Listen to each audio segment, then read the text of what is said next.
Hi friends, எல்லோரும் எப்படி இருக்கீங்க? நல்லா இருப்பீங்கன்னு நம்புகிறேன்.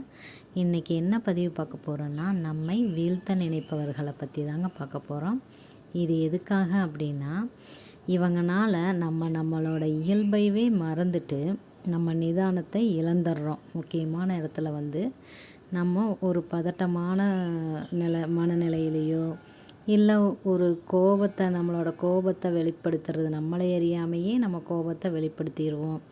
இந்த மாதிரி ஆளுக நம்மளோட கேரக்டரை வெளியே ஒரு 4 பேர்த்து முன்னாடி குறைக்கணும் அப்படிங்கிறதுக்காக தான் இந்த மாதிரி பண்ணுறாங்க. அவங்க முன்னாடி நம்ம எப்படி நடந்துக்கலாம் அப்படிங்கிறத பற்றி தாங்க இந்த பதிவு. என்னென்னா நம்ம கூட தனியாக நம்ம கூட பேசும்போது நல்லா தான் பேசுவாங்க.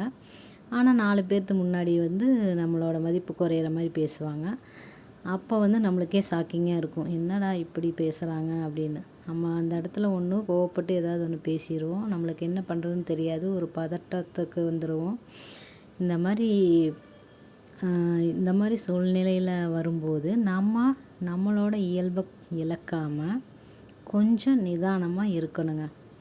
அப்படி மட்டும் இருந்து பாருங்கள், அவங்களே நம்மளை பார்த்து வியந்து போயிடுவாங்க. ஏன்னா அவங்க கூடயே இருந்து நம்ம எப்படி ரியாக்ட் பண்ணுவோம் அப்படிங்கிறது அவங்களுக்கு தெரியும்.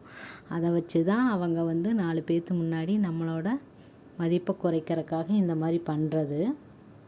நம்மளோட இயல்பை இழக்க வச்சு அது மூலமாக நம்ம மதிப்பை குறைக்கிறது தாங்க இவங்களோட எண்ணமே. அதுக்கு நம்ம இடம் கொடுக்கக்கூடாது. அவங்களோட அன்பை நம்ம எடுத்துக்கலாம், ஆனால் இந்த மாதிரி நம்மளோட மதிப்பை குறைக்கும் போது அதுக்கு நாம் இடம் கொடுக்காம நம்மளை நம்ம பாதுகாத்துக்கணும். ஓகே ஃப்ரெண்ட்ஸ், இந்த பதிவு பிடிச்சிருந்தா ஒரு லைக் பண்ணுங்கள். தேங்க்யூ.